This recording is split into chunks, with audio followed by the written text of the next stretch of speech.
You ask Tiger to solve. This deals with linear equations with one unknown. The final result is x equals 15/2. Let's solve it step by step. Simplify the expression. Group like terms.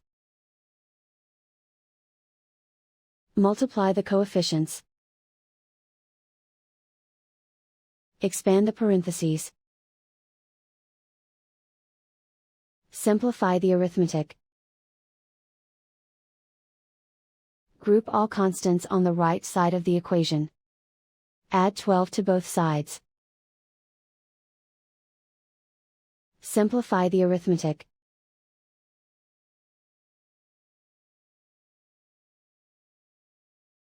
Isolate the x. Divide both sides by 4. Simplify the fraction. Find the greatest common factor of the numerator and denominator.